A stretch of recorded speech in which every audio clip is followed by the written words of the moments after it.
Is Steve close?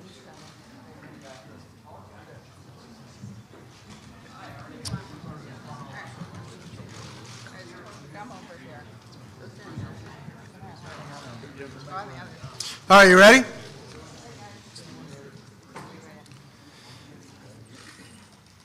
We just had a vote on the floor. In March of this year, Speaker Pelosi said this about impeachment. Impeachment is so divisive to the country that unless there's something so compelling and overwhelming and bipartisan, I don't think we should go down that path because it divides the country. Today, the country just witnessed the only bipartisan vote on that floor was against. The question to the Speaker are the same questions I provided in a letter about the unfair process that we had. What has changed since March? In all the hearings, there's nothing compelling, nothing overwhelming. So the Speaker should follow her own words on what bipartisan vote on that floor and in the sham that has been putting this country through this nightmare. That's exactly what this vote shows today. I want to call up our whip, Steve Scalise. Thank you, Kevin. And when we talk about the vote, I think it's important to note when you see that not only did every single Republican reject this Soviet-style impeachment process, but we were even joined by Democrats who couldn't stand it anymore. If you look at where we are right now, we're at an important point in history. Clearly, there are people that we serve with that don't like the results of the 2016 election. That's their prerogative. But the country next year will be deciding who our president is going to be. It should not be Nancy Pelosi and a small group of people that she selects that get determined who's going to be our president. If you look at the resolution today, they talk about fairness. Now, if they really think that they can tell people it's fair, that only the chairman gets to decide who the witnesses are, and they give us an opportunity to call witnesses, but if the chair says they don't like the witnesses don't come forward. They allow the president to have legal counsel in the room unless the chair decides that they don't want the president's legal counsel in the room. That's never happened before. With the Clinton impeachment, with the Nixon impeachment, Republican and Democrat alike, both sides were treated equally. Both sides could call witnesses. President's legal counsel was in the room, not at the discretion of the chair, but because it's fair. And so when you look at this Soviet-style process, it shows you that they don't really want to get to the truth. They want to remove a sitting president. In fact, the author of the articles of impeachment said, if they don't impeach the president, he will get reelected. Now, that's not why we have impeachment. Alexander Hamilton made it very clear. His concern when they were trying to promote the Constitution was that he didn't want to see impeachment used for political purposes. Yet that's what happened today. He predicted it, and it happened today. It's a sham. It shouldn't have happened. It's a tainted process that Adam Schiff's been conducting, that Nadler might one day conduct. The House deserves better. The people of this country deserve better. We should be tackling real problems. We could have lower prescription drug prices today, but Pelosi won't bring those bills to the floor because she's infatuated with impeachment. Our troops could be properly funded, but Pelosi is infatuated with impeachment. In fact, we could have better trade relations with Canada and Mexico and create 160,000 new jobs today, but Pelosi's infatuated with impeachment. We deserve better. Our conference chair, Liz Cheney. Thank you very much, Steve. I want to make sure everybody is focused on a couple of things, and you'll hear from a number of our members here today about this. The first one is that the Democrats cannot fix this process.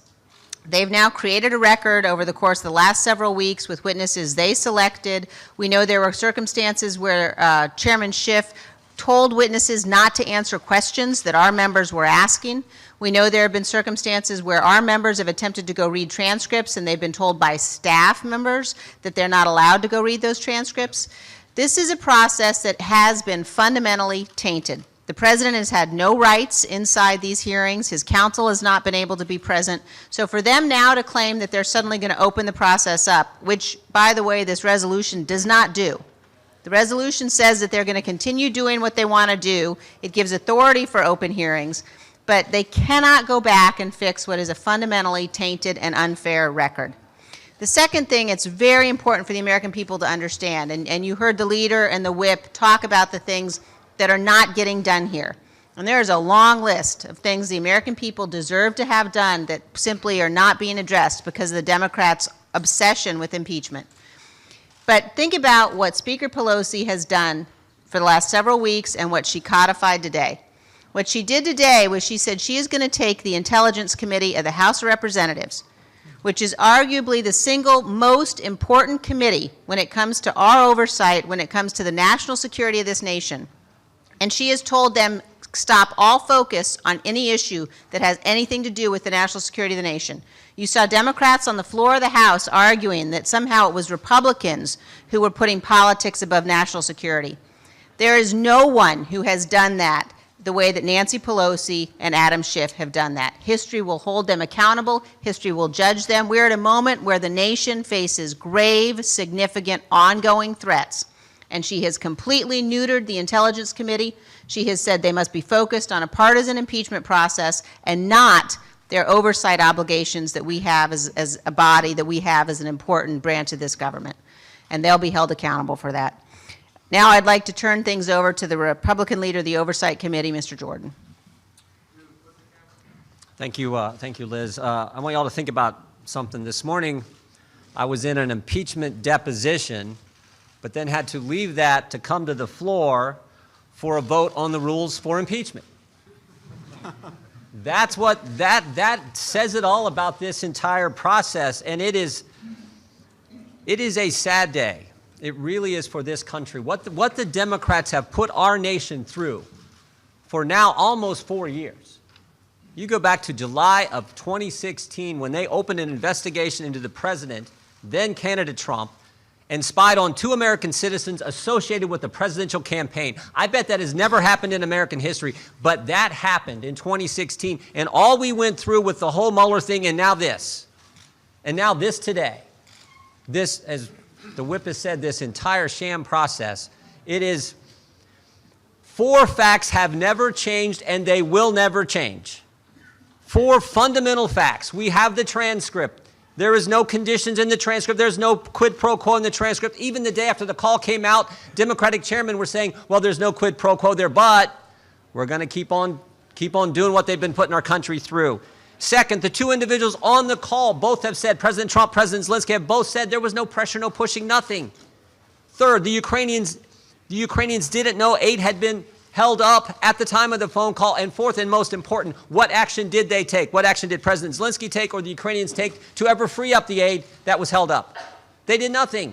No statement, no announcement of any type of investment. Those facts have never changed, will never change, but they don't care. They are trying to impeach the President of the United States less than 13 months before an election based on an anonymous whistleblower with no firsthand knowledge who has a bias against the president. It's reported that the whistleblower worked with Vice President Biden, and on it goes. The American people see this for what it is because the American people are fair people. They are just people. They are people with common sense, and they will not tolerate this. And I appreciate the leadership of our leader and our team and how we all voted against this because we see it just like the American people do, and we know it. We just know it's wrong. And I'd like to call up our ranking member on the Foreign Affairs Committee, Mr. McCall. Thank you, Jim. For 38 days, we've witnessed a one-sided investigation in the most secret room in the United States Capitol, without an opportunity to call witnesses on our side, without White House counsel present. This defies historic precedent. Adam Schiff stated to us, to Jim and myself, we've been sitting through these depositions that because the DOJ declined an investigation, that he is now deemed to be both the prosecutor and the grand jury. I was a federal prosecutor. Adam Schiff was too. He knows better. You can't be both. The American people have been shut out of this process, defying democracy itself. Every time we get close to a witness, close to the whistleblower, we get shut down in that room. And you have to ask yourself this question: why? Why does Adam Schiff not want us to ask those questions? What was the role of the whistleblower? What role did Adam Schiff have to the whistleblower? What role did his staff have to the whistleblower? For one man to turn this country upside down, to have this vote today. Our founding fathers warned about this in the Federalist Papers, that a future Congress at some point in time would base an impeachment not on guilt or innocence, but rather on partisan politics. Partisan politics. Sadly, today, in this chamber, their worst fears have been realized. And with that, I'd like to turn it over to Lee Zeldin on the House Foreign Affairs Committee.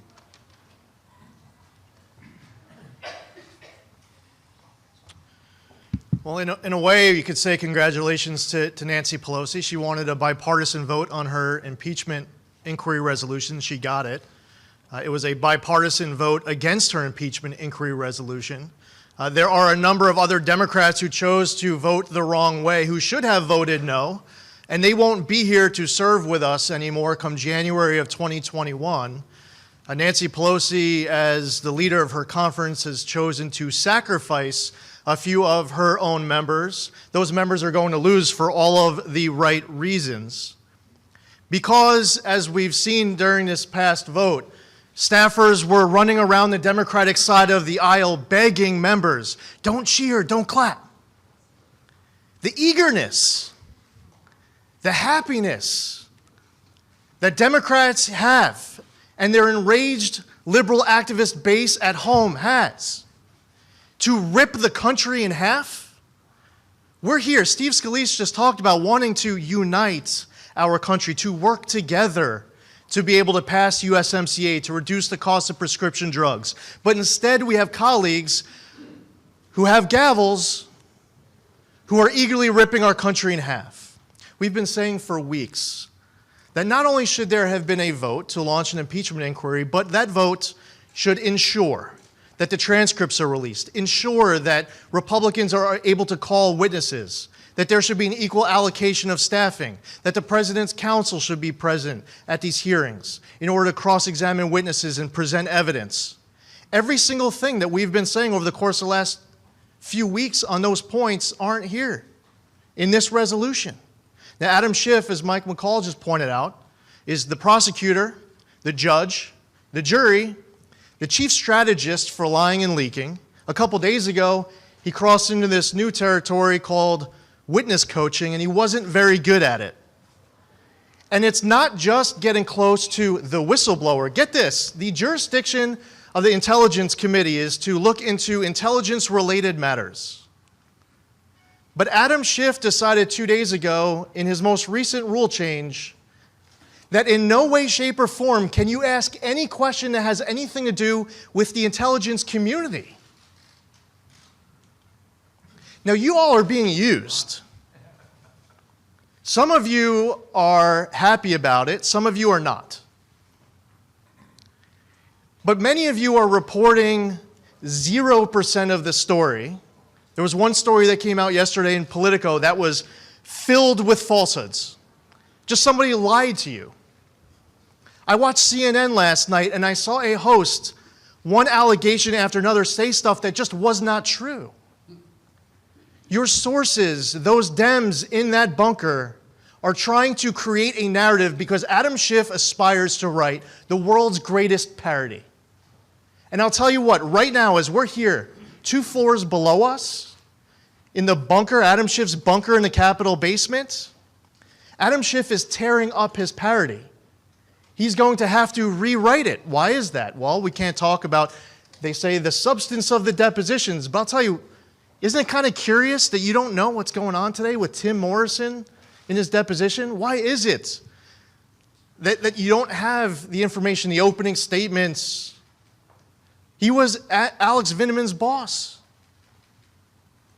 On the substance, as Jim Jordan just pointed out, the Ukraine aid was not even known to be held up by Ukraine. They did not say anything to us until just before it was released. And then it was released. And as Jim Jordan pointed out, guess what Ukraine had to do in order to get that hold released? Nothing. Now, Adam Schiff needs to release all the transcripts right now. Yes. On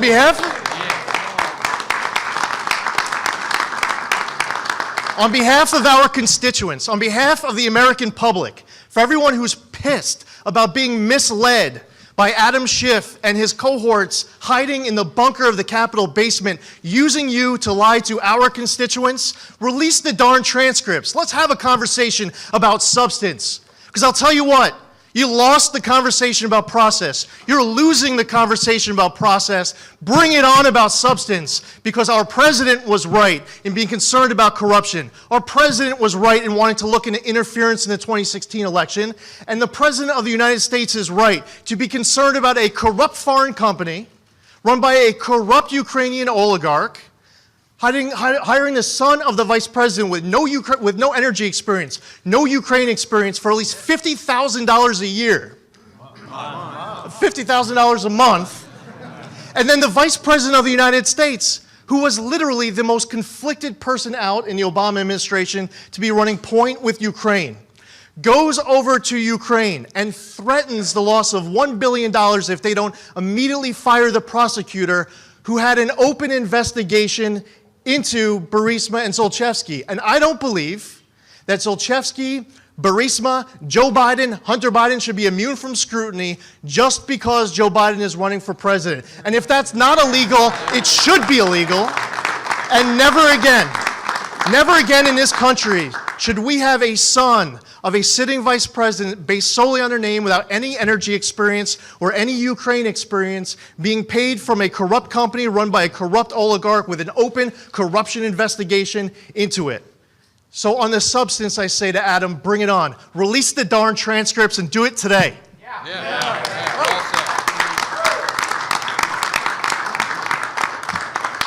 And now I'd like to ask the Republican leader of the Judiciary Committee to join us, Mr. Collins. Thank you, everyone. What you've heard so far is very true, but as I said on the floor today, what you saw in the House was a very dark cloud falling upon this democracy. Even more is falling upon the House, because what is happening here, and Mr. McGovern had the audacity to stand there today and say all Republicans want to do is argue about process, they don't want to argue about substance. I think our leadership team and others have said today that's not true. But let me also say something to Mr. McGovern. Process leads to substance. When you screw up the process, then you're looking for an answer you've already determined. Notice what they've done. We're only putting it in Adam Schiff's purview right now. We've already heard how that's unprecedented. But I'm going to go to the committee that has always historically been the committee of impeachment. And the impeachment committee should be the Judiciary Committee. If you want to do this right, then, Madam Speaker, do it right. Do not lie to the American people and say these procedures put up are the same as Nixon and Clinton. I challenged the Rules Chairman today to say if you wanted to have that argument, then I'll have that argument. Give us plenty of time and I'll guarantee you I will win. Why? Because we're right. 900 precedents in Clinton and Nixon.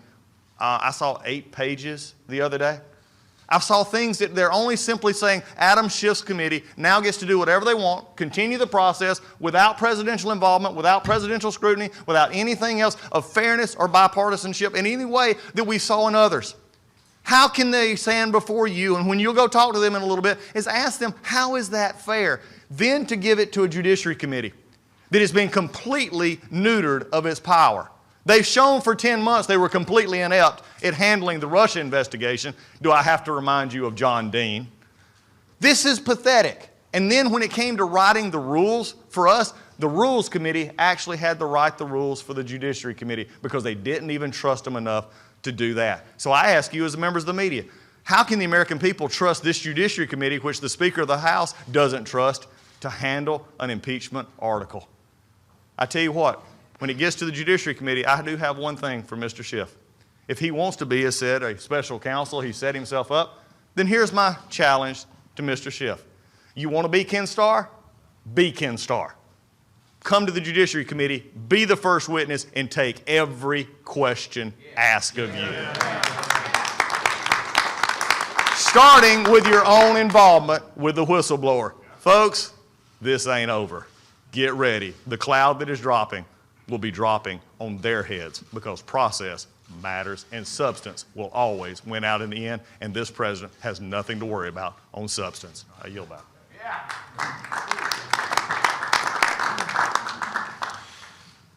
Congress will go back to their districts for a week. Tomorrow will be November 1st, 1 year before voters cast a vote, not just for Congress, but for president.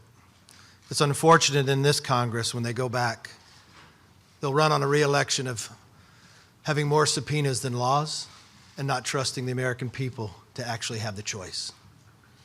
The vote today was bipartisan, not to move forward.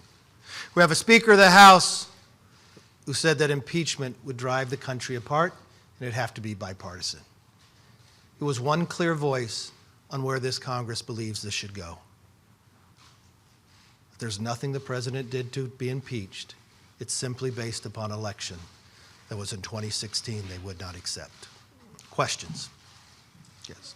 You say that process leads to substance. The president is now asking all of you to defend him against the substance of these allegations.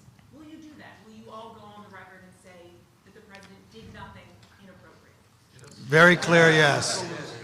And I think you heard members up here being very clear. The question that Adam Schiff brought forth to us after he lied the first time and put America through the nightmare of the Mueller investigation was now that the administration was withholding a whistleblower, that there was a phone call, that there was quid pro quo. Now unheard of, you had a president release the transcript of the phone call. We now found after the fact that Adam Schiff and his staff actually met with the whistleblower. The only person in this Congress who knows who the whistleblower is Adam Schiff. The only person who's withholding the whistleblower from coming forward is Adam Schiff. We look at the phone call. For a quick pro quo, somebody has to take an action for another. There's nothing in that phone call that is wrong or impeachable. If you had the transcripts that we've been going for more than 3 weeks, that no one's been able to read, you would again go forward with wondering why this is moving forward. No one, is my understanding down there, has ever said there was a quid pro quo. For the same fear that Hamilton said more than 200 years ago is what came forth today. So this isn't about the Republican Party. This is about the Republic. No one should ever go through this again. We believe in the rule of law, but unfortunately in Nancy's house, we do not. So are you okay now setting precedent that any future president, Republican or Democrat, can ask a foreign leader to investigate their political rival? Every single day, our government works with another government to solve cases. What the president asked for was an open case that the Attorney General was already investigating. It is nothing about the future, it's about something that happened. It's something that the entire country wants to know and get to the bottom of. That we had just gone through 2 years of a nightmare. Why did that happen? Wouldn't you want to know that answer? Even as a journalist, I believed you would be craving to know that answer. And yes, when we use taxpayers' money, I want their accountability. This is precious money that is taken from hard working taxpayers. I want accountability about it. And the Ukraine did nothing for the money to be released. So again, when Adam Schiff looked into the American public and lied that he did not know who he was, and taking us down a new nightmare, haven't we learned from the first time? Why will we do this? We're 1 year away from an election. Yes. Last question.